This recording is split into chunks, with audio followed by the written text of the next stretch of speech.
Hello friends, welcome to another video of BML to Education Point. ভায়াল সম্পর্কে যে ভিডিওর একটা সিরিজ আমি শুরু করেছিলাম, আজ তার পঞ্চম ভিডিও এবং আজকে আমরা আলোচনা করব লাইট ব্লু ক্যাপ ভায়াল, যেটাকে আমরা সোডিয়াম সাইট্রেট ভায়ালও বলি এবং কোয়াগুলেশন প্রোফাইল ভায়ালও বলি।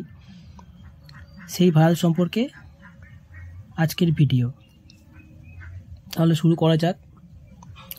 লাইট ব্লু ক্যাপ ভায়াল, এই ভায়ালটা দেখতে হয় লাইট ব্লু ক্যাপ, অনেকে ব্লু ক্যাপ ভায়ালও বলে, বাট লাইট ব্লু ক্যাপই হয়। তো এই যে light blue cap ভায়াল, also known as sodium citrate ভায়াল, এটাকে সোডিয়াম সাইট্রেট ভায়ালও বলা হয়। Most common concentration of sodium citrate যেটা এর মধ্যে ইউজ করা হয় সেটা হচ্ছে 3.2% সোডিয়াম সাইট্রেট। এটা আমাদেরকে মনে রাখতে হবে। এটা অনেক সময় কোনো চাকরির ইন্টারভিউ হোক বা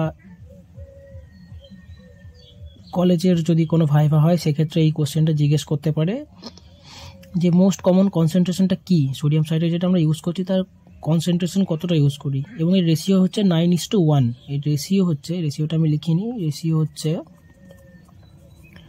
9:1।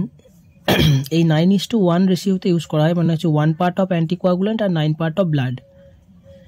সোডিয়াম সাইট্রেট কি করে? Stabilise blood for coagulation profile test like কি PT, prothrombin time, APTT, activated partial thromboplastin time and platelet aggregation. এই টেস্টগুলোর ক্ষেত্রে ট্রাইসোডিয়াম সাইট্রেট বা সোডিয়াম সাইট্রেট অ্যান্টিকোয়াগুলেন্টটাকে ইউজ করা হয়। এরপরে আসবো যে কেন ইউজ করা হয়, why sodium citrate is used for coagulation studies. Sodium সাইট্রেটই কেন ইউজ করা হয়?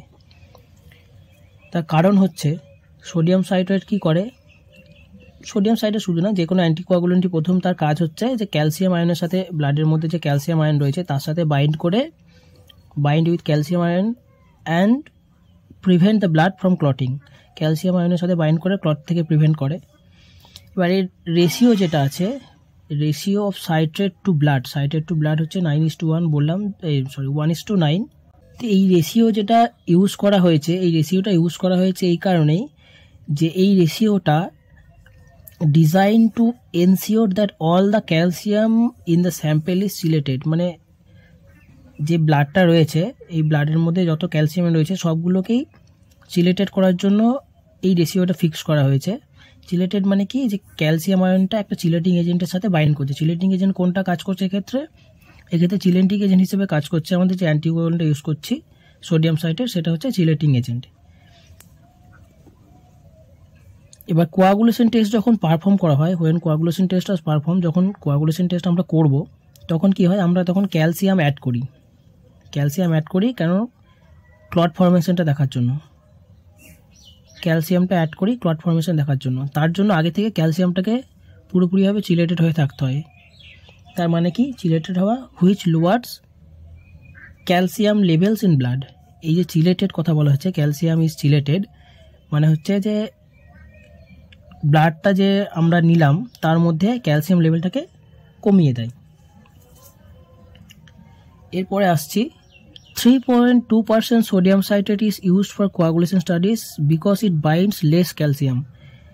এই কথাটার মানে হচ্ছে যে 3.2% সোডিয়াম সাইট্রেট, 3.8% যে সোডিয়াম সাইট্রেট যেটা আমরা ব্ল্যাক ক্যাপ ভায়ালে ইউজ করি, সেটা সম্বন্ধেও পরবর্তী ভিডিও দেব। এই 3.8% সোডিয়াম সাইট্রেটের থেকে বাইন্ডস লেস টু ক্যালসিয়াম, মানে ক্যালসিয়ামের সাথে কম বাইন্ড করে, which results in shorter clotting time. এর ফলে কি হয়, ক্লটিং টাইমটা শর্ট হয়ে যায়, কমে যায়, যেটা আমাদের কোয়াগুলেশন স্টাডিজের ক্ষেত্রে খুবই গুরুত্বপূর্ণ একটা জিনিস। এরপরে আসছে it is used in coagulation test because factor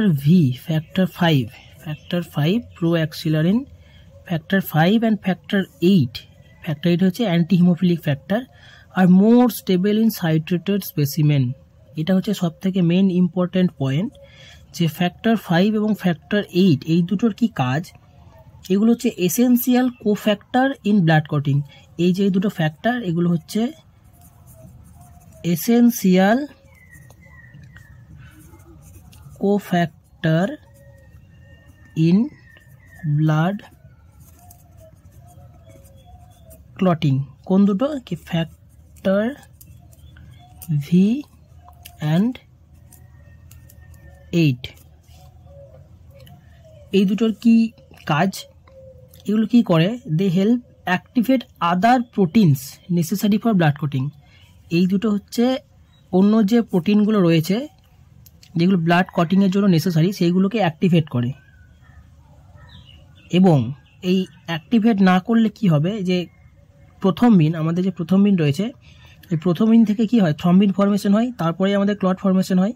তো এই দুটো হচ্ছে ক্রুশাল, খুবই ক্রুশাল জিনিস কি প্রথমবিন থেকে অ্যাক্টিভেশন করার জন্য, প্রথমবিনটাকে অ্যাক্টিভেশন করার জন্য এটা হচ্ছে একটা মেন পয়েন্ট। এবার এই দুটোই যদি স্যাম্পেলের মধ্যে স্টেবল না হয়, তাহলে স্পেসিমেন্টের মধ্যে যদি স্টেবল না হয় ফ্যাক্টর 5 এবং 8, তাহলে আমাদের কি হবে? এই দুটো যদি স্টেবল না হয় তাহলে আমরা কোয়াগুলেশন স্টাডিজের ক্ষেত্রে ঠিকঠাক রেজাল্ট পাবো না। সেই জন্য এই দুটো হচ্ছে সাইট্রেটের স্পেসিমেনের মধ্যে মোর স্টেবল। সেই কারণেই আমাদের 3.2% সোডিয়াম সাইট্রেট ইউজ করা হয় লাইট ব্লু ক্যাপ ভায়োলে, যেটাকে আমরা বলি কোয়াগুলেশন প্রোফাইল স্টাডিজের জন্য ইউজ করা হয়, এবং কোয়াগুলেশন প্রোফাইল ভায়োলে বলে এবং সোডিয়াম সাইট্রেট ভায়োলে বলে। তো এই ছিল আজকের ভিডিও।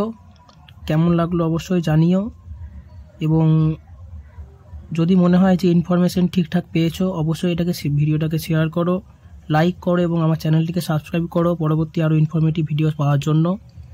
অনেক অনেক ধন্যবাদ সবাইকে।